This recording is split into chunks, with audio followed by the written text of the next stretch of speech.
भारत का एक ऐसा महान योद्धा जो कभी युद्ध हारा ही नहीं था, जिसकी नजर में हार सिर्फ मौत है दोस्तों, जिसको इतिहास के पन्ने से पूरी तरह गायब कर दिया गया।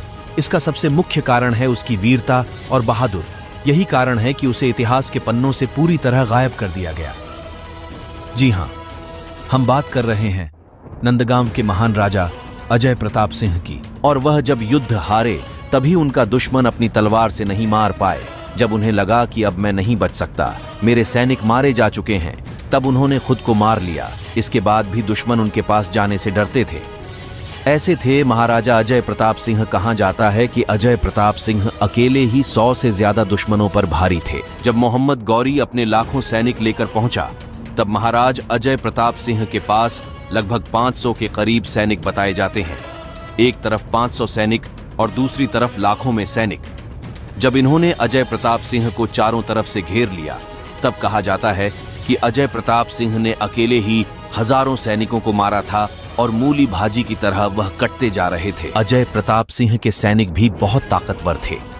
महाराजा अजय प्रताप सिंह का एक सैनिक अपने 100 सैनिकों के बराबर था।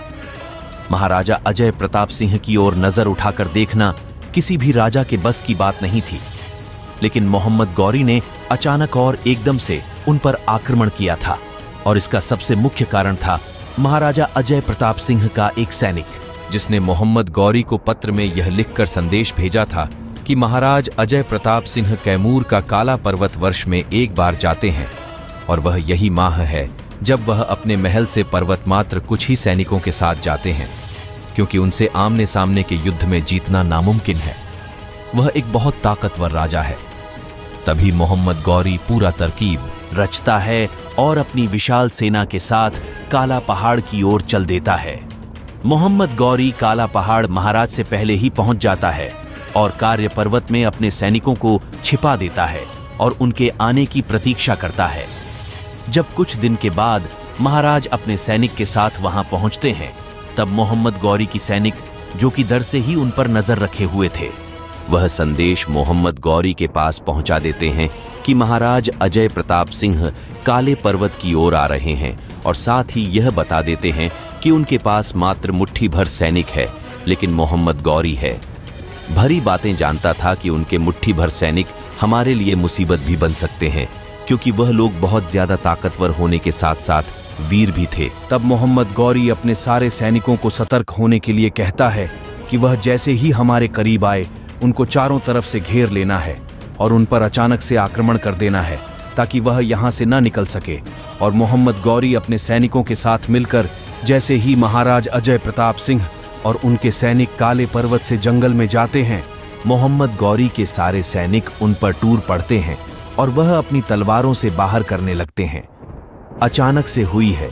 इस बार में महाराजा अजय प्रताप सिंह के पास मात्र कुछ ही सैनिक थे। वह अचानक से बार में कुछ सैनिक तो मारे जाते हैं, पर उनके ज्यादातर सैनिक बच जाते हैं। वह सतर्क हो जाते हैं और फिर शुरू होता है एक भयानक युद्ध। यह युद्ध इतना भीषण था कि बीच युद्ध में ही मोहम्मद गौरी को अपनी जान बचाकर भागना पड़ा। लाखों सैनिक होने के बावजूद मोहम्मद गौरी को अपनी हार का एहसास होने लगा था। जब मोहम्मद गौरी वहां से अपनी जान बचाकर भाग रहा था, तब उसके सैनिकों में खलबली मच गई और उसके सैनिक भी भागने लगे। तभी किसी ने झूठी अफवाह फैला दी कि मोहम्मद गौरी वापस आ गया है, और तब उसके सैनिकों में उत्साह बढ़ा और दोबारा से उसके सैनिकों ने लड़ाई चालू कर दी। लेकिन कुछ ही देर में महाराजा अजय प्रताप सिंह के सैनिकों की संख्या कम होती जा रही थी और देखते ही देखते उनके सारे सैनिक मारे जाते हैं। यह सब देख महाराजा अजय प्रताप सिंह और जोर जोर से दुश्मनों पर वार करने लगते हैं। मोहम्मद गौरी पूरे युद्ध में उनके सामने नहीं आया, क्योंकि उसको पता था कि उसके सामने आने का मतलब मौत है। मोहम्मद गौरी अपनी आंखों से यह सब देख रहा था कि यह कैसे अपने दुश्मनों को मूली गाजर की तरह काट रहा है।